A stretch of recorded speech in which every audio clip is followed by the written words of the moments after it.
Hello, and thank you for joining us today for our webinar, Data, You Want It, We Got It. My name is Brooke McGee, and I am the Communications Representative at GRIDSMART. Before we get started, I want to cover a few logistics with you. This webinar is being recorded, and we will share the recording with you in a follow-up email. I will be moderating today's webinar, so if you have any questions, please use the Q&A feature to send those to us. If you're joining from a computer or the Zoom app, there should be a button located at the bottom of your screen that has Q&A. Please use that to send your questions. We'll be taking a few breaks throughout the webinar to address those. Justin Cox is leading our webinar today. Justin is a regional sales manager at GRIDSMART. We also have Matt Greeno, who leads our field engineering group, and Kevin Johnson, senior field application engineer, to help answer any questions you may have. Without further ado, I'll turn it over to Justin so we can begin. Thank you, Brooke. Hope everybody's having a good week. Today, obviously, the topic is our data collection component for the GRIDSMART system. We're going to be reviewing the data that we're collecting only from that GRIDSMART system. Specifically, we won't really touch too much in any other data applications we have, such as maybe a StreetSmart V2. We'll hold those to another topic point, but there'll be a few transitions here. As we transition between, we'll stop for questions. First, we're going to just do a brief overview of how we collect data and maybe the differences between other systems that are also collecting data, why our data is different, why we think it's better, as well as how to pull reports through the client, and then finally how to get that data back to the client. So the first topic here is how we collect the data, what we're actually doing inside the GRIDSMART system. And what we're looking at here is the GRIDSMART client, right? We all should be familiar with the client software and then all of your site cards. My computer's acting really slow right now. There we go. Okay, let's see if we can get back to this view. There we go. Okay, so this is the site card that we're looking at for this location.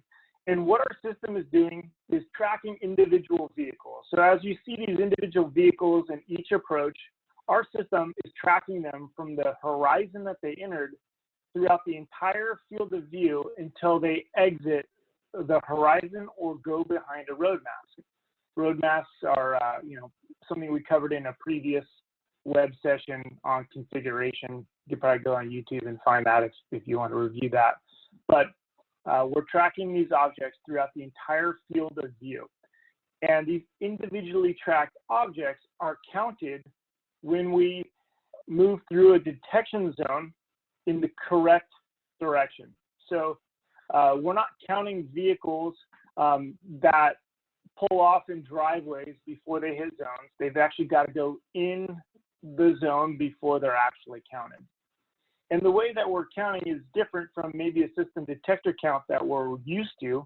The system detectors for your controller counts are simply counting the on and off status of your detection zone being actuated, right? A vehicle runs over a loop, it goes on, and then the vehicle leaves, it goes off. That's a system detector count. In your startup, you've got a very light spacing. You might have multiple vehicles roll over one detector loop before it goes off. It may stay on for multiple vehicles, and you may not get an accurate count. Where our system is tracking each individual object through the zone, and we're counting those objects in our CSV file based on their presence and entry and exit of the zone. And we're recording all the information of that vehicle, such as its time of entry, the phase status, the approach that it's heading, among other things. We'll go through those reports, but that's generally how it works. Those counted vehicles, we can then use that data to pull reports from inside the GRIDSMART system. But again, the big difference here is we're tracking individual objects and counting those individual vehicles compared to a typical system that's simply collecting an on and off status, which is going to allow us a much more accurate system. And if we need to, there's been situations where we've had to compare counts to system detectors, and we can reconfigure our system and our detector zones in order to accommodate that. But the reality is it's better to track and count the vehicles than to simply count the on and off status. The other unique situation, because we have this fisheye view, we're able to track the movements of the objects, regardless if it's a single lane approach or not. We're tracking, again, the horizon that they entered in, and then the horizon that they exit. So we know the movements, lefts, throughs, rights. We're even tracking the U-turn movements of these vehicles. And that's definitely a unique function to GRIDSMART. We're able to provide those real-time turning movement counts. And again, based on tracked objects. So regardless of where your zones are, we're telling in what zones the vehicle entered, wherever they exit, right? If you've got a vehicle that entered a left-hand turn pocket and he decided to pull through, we're going to count the through movement. And inversely, on zones where you have a through and a right, we're going to tell you where those objects or those vehicles go based on their trajectory, not what zone they actuated, right? On a zone that would have a through and right, how would you know based on actuation where it went? So our system's got some pretty high level functions when it comes to our ability to track those objects and tell you where they went. Before we slide over to the next phase here, anybody have any questions on how we're tracking or how we're counting objects, or maybe a difference between another system that you have experience with? I'll just give you here a couple seconds here to put your questions in the Q&A post.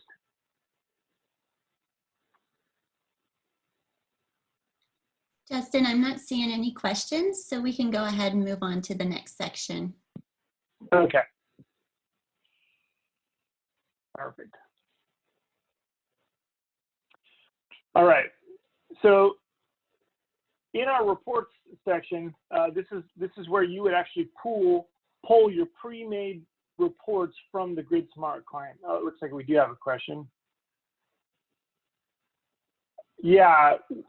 Once they enter the zone and then when they exit it, Matt or Kevin, could you clarify if a vehicle entered a zone and then exited before it left the exit portion of the zone? Would you be able to? Are we counting it at that point, or maybe we can get some clarification on Matt on that?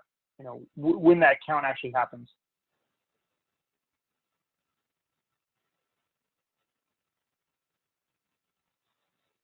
Matt, are you there?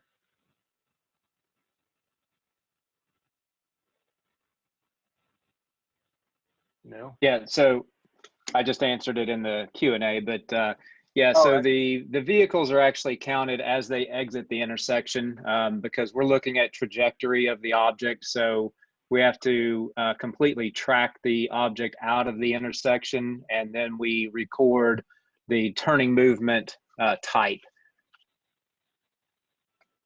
Okay, so Matt, in an example where a vehicle enters a detection zone and then makes a right-hand turn before it exits that zone, they would not be counted in that case?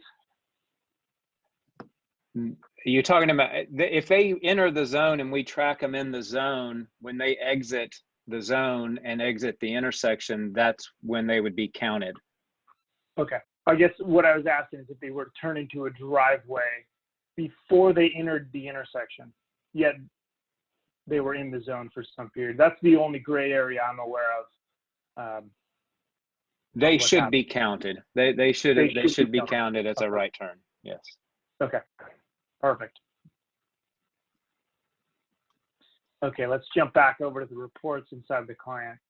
So all the data that we've collected is going into a CSV file for that site card, and we've created a number of pre-generated reports that you can pull.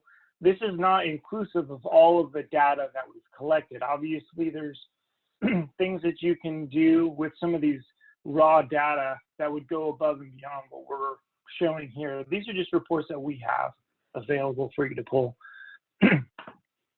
And when we're pulling these reports, we can look at them in a number of different ways. For example, we'll go through each one of these, but for example, let's address some of these features here. In a volume setting on report type, you can aggregate that volume in an average or sum, or you can leave it alone. And what that might mean is you can select multiple days for your average, and then it would create a report based on the average for those multiple days. The other option would be sum, which means it would give you a sum total. So if we wanted weekly volume, that would be one day to select a Monday through Thursday. If we wanted the entire week, Sunday through Saturday, we can do that as well. And we get the entire weekly volume for those. So you can do those aggregation metrics, as well as your interval, which is basically the resolution of data you want to look at, your 5, 15, 30-minute, or 1-hour intervals. If we're looking at a whole day, you might want to just do an hour. If you're looking at just a few hours of reports, then maybe 5 or 15 minutes would be better for you to look at. We can group the zones or the reports based on approach or by zone. This is something that we covered a little bit in the configuration setting. So if your entire approach is properly marked for northbound, it's going to populate the entire approach. So all zones indicated by northbound will be added together. And then individually by zone would populate every single detection zone that you had. And then there's columns, there's points in which you may get zeros, like for instance, a U-turn may have a 0. So would you want to drop empty, or do you want to keep the 0 column in there? That's what this is telling you. And then we would select our calendar with your dates associated. And these dates, by the way, we can notice down here that some are in gray and some are in yellow. The yellow dates would be days that I have downloaded the content here onto my personal computer. So all of the gray area would be dates that still reside on the processor directly. So in this case, if I wanted to pull data from November of 2019, I would either have to physically retrieve the data from the hard drive or pull it over the cloud. We'll review a little bit of this in a minute after we go through some of these reports, but the general idea is that yellow are, you can only pull reports based on data that you have actually downloaded to your personal computer or workstation or laptop. Or if you're sharing a network, I know some of our users, have one source that they all draw from over the network, and they're, doing that. So yellow are days that you can pull reports. Gray, you would have to download them first. And then we can adjust it by the time of day. If we wanted to see the entire day, or maybe just a peak hour, or a couple hours inside the day somewhere. The types of reports we have are turning movement count reports. We're going to go ahead and pull one of those reports. And then while that's coming up, we'll review the rest of these here. We have the volume report. Again, the volume can be pulled. If you wanted to aggregate data in a way where we were averaging peak hours, instead of just collecting a typical peak hour day when we're putting data into our timing plan software, we typically go grab, a few peak hour days throughout the year, grab a few data points. A good practice might be to select the volume and aggregate the average on your peak hour for multiple Tuesdays, right? Where you can hold down control and pick it like that. So you could then average your entire area. That might reduce peaks and troughs that you might have within those days individually, right? Had you picked one that had a peak, you know, your timing for the rest of the year may be off, or had you picked one with a trough, the valley, you might have, again, off timing. So this way would provide you a better average. That's one example. Let's jump back over the turning movement count report here is pulled up. We can come over here and zoom in on the report a little bit so we can see what we're looking at. This first page shows us up here in this table our approach and then our associated movements with each approach, right? And then your cumulative totals for the movements and the approach. And then you can see this chart is a quick breakdown or visual representation of what your volume was throughout the day. And you can quickly identify busy approaches. In this case, I think the northbound approach, you can see peak hours and things like that really easily. And then scrolling down, you can see the interval. In this case, we selected a 1 hour interval.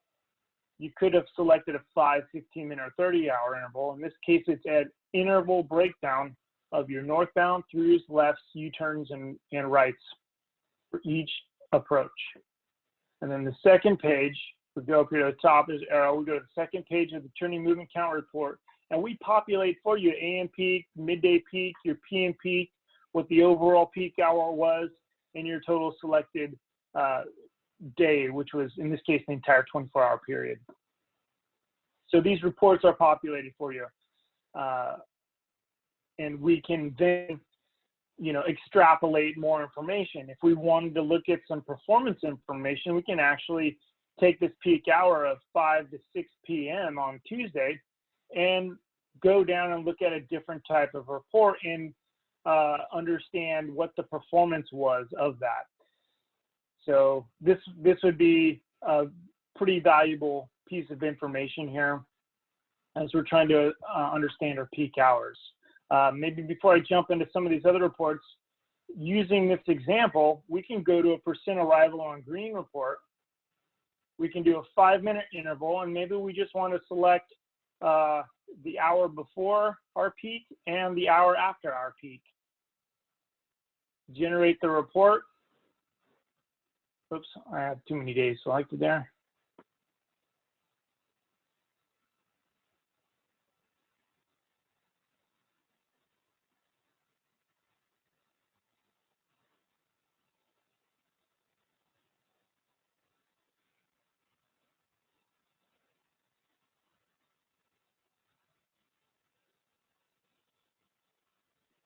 See here. While we're waiting for these reports to pull up, I just want to remind everyone you can use the Q&A feature to send in questions as you're thinking of them. We've already had a few questions asked where Matt Greeno is supplying answers to those, so be sure to open your Q&A tab to see the great questions being asked and the answers to those. Okay. Yeah, thanks, Brooke. Yeah, I guess as Matt's answering those, I'm not seeing what some of those are. So thank you for pointing that out. All right. I guess while this is coming up again here, let's review these different reports. Okay, so volume, 7-day volume, which you can also pull using a volume report and doing a sum. Your length classification report. This allows you multiple bins for your classification report. We can provide for you all of the vehicle lengths based on the entire approach or by each individual zone, depending on what you are looking at, in fact. The other option would be the incident report. Incident report is going to provide you exits on red and non-permitted turns.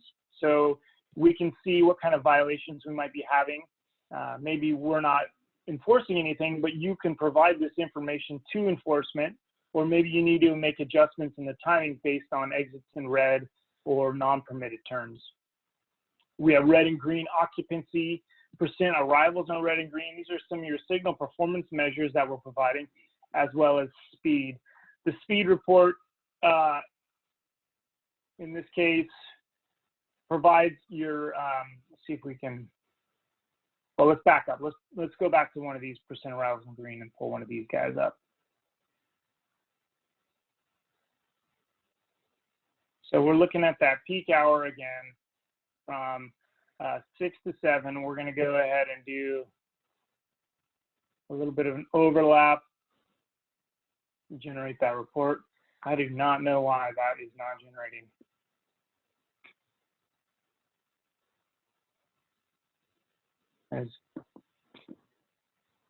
I don't know if this is my computer or not, but some other. Justin, go back. Go ahead. Go to the volume. Go to the volume one. There's an and then put take the average out on aggregation. Put none. Got it. Was that that was affecting our? Oh, interesting. Thank you, Pablo. Yep, no problem.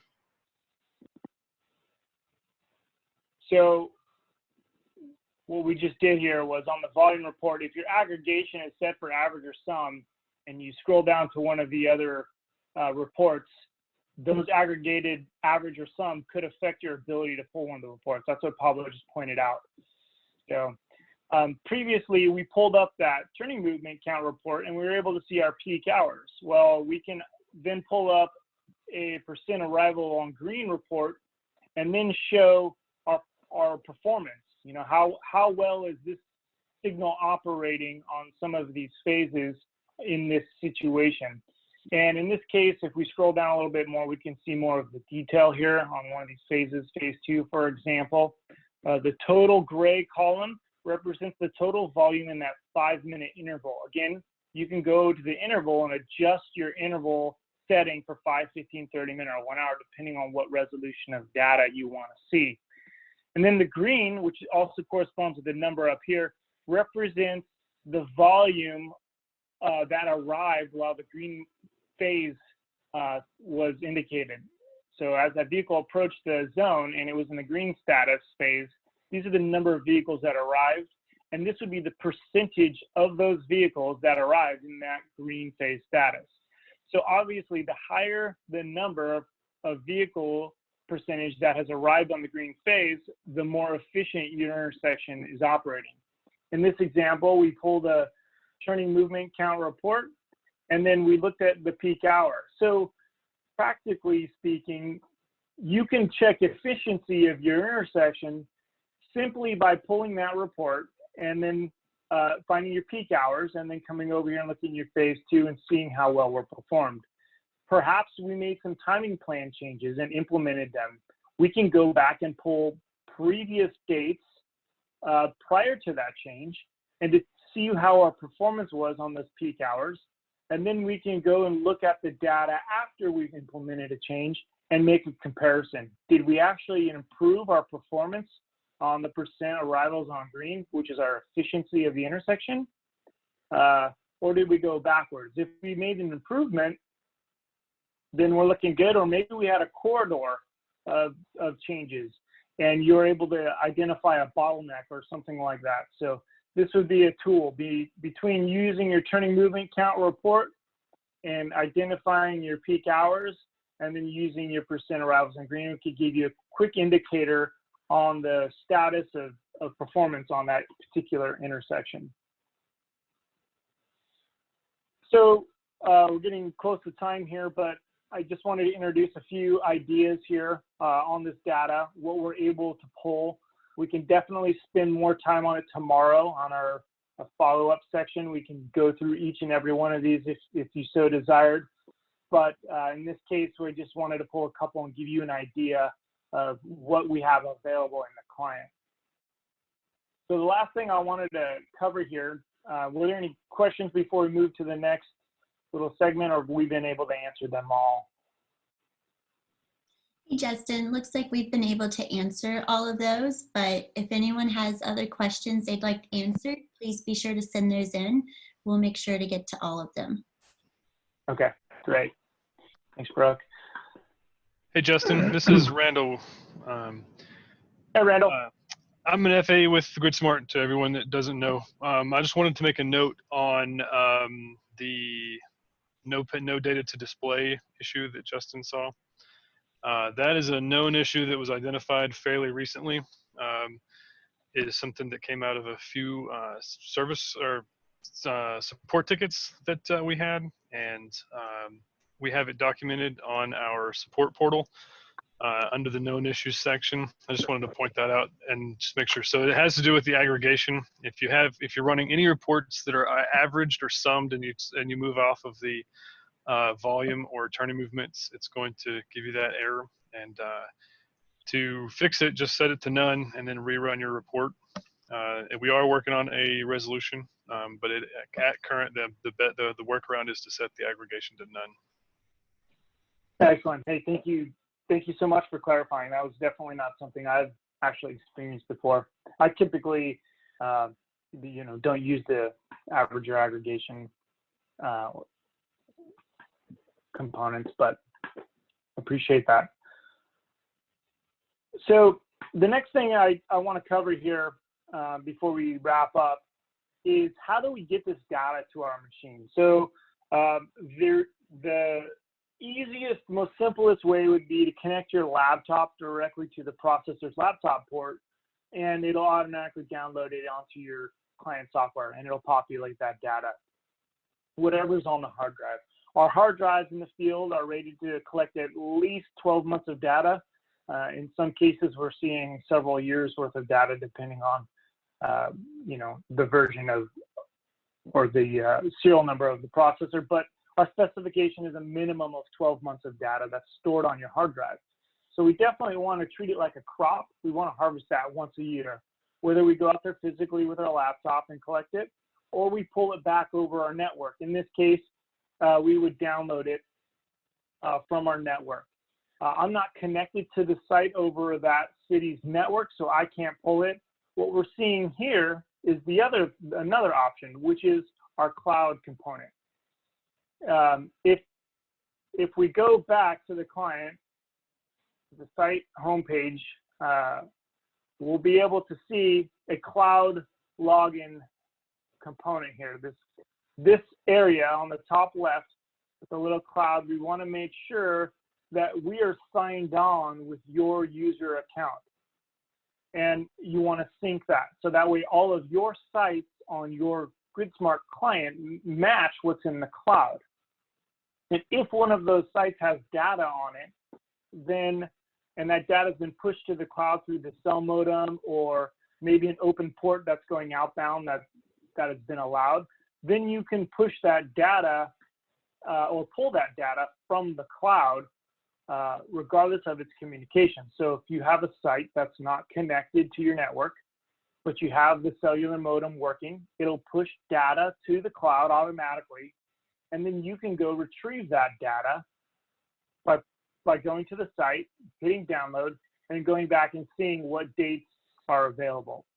So the yellow on this download chart represents the days that are available on the processor, but they black out the days that I maybe already have on my system, on my laptop. So I can select a couple days, download them, and then it'll retrieve them depending on your connection and the availability of the site. In this case, I'm not going to download it because I'm broadcasting here, and it could mess up my bandwidth. But you would select the dates. You can select multiple days at a time by simply dragging and clicking and dragging. You could probably even select a month. If you're directly connected with a fiber connection, there's no reason why you couldn't download a whole month at a time. It'll take just a few seconds per day. If you've got a slower connection, it could take several seconds, maybe up to a minute or so. I've seen it it's all based on your connection to the cloud or to that site. But downloading the data, we'll populate it over here in this window, which will allow you to then pull the reports on it. And then one final way of pulling the data would be an external USB hard drive. It could be a thumb strip or a thumb drive, or it could be a large storage device, with more than 1 terabyte or so. You can plug that in. The data will be dumped onto the hard drive automatically, or the thumb drive, based on its capacity. And then you would import that data from your drive as you plug it into your workstation, laptop, and then from there, it would populate into your calendar here, which would allow you to pull reports on it. But the cloud component is by far the easiest and maybe the most underutilized way of pulling back data, especially for sites that are remote and that don't have communications to it. I do think we're out of time. If there's any last questions that we want to review before we move on, we can do that. Otherwise, we're gonna shut down this meeting, and then we are going to do a follow-up session tomorrow, Wednesday at 11 a.m. Pacific, to review things that might have come up in this broadcast, and we can go a little deeper, whether they're reports or otherwise. Justin, we have a few other things to share before we wrap up. Okay. Thank you all again for spending some time with us this afternoon. I'd like to remind you that Justin, as he said already, will have a follow-up discussion tomorrow. Details on how to join that follow-up discussion will be emailed to you. We also have another webinar coming up on June 3rd, 2 p.m. Eastern Time. That one is GRIDSMART version 1912 Features and Overview. Please join us and be sure to invite your colleagues. We'd love to have you all join us. We're also pleased to announce that Intersect registration is now open. Intersect will take place October 20th to 22nd, and our theme for this year is Boots on the Ground. So make sure you register. We'll include information on that again in the follow-up email. And we are monitoring the current COVID-19 situation, so if a physical event isn't possible, we will find a way to virtually put our boots on the ground together. So thank you all again. I hope you have a great day.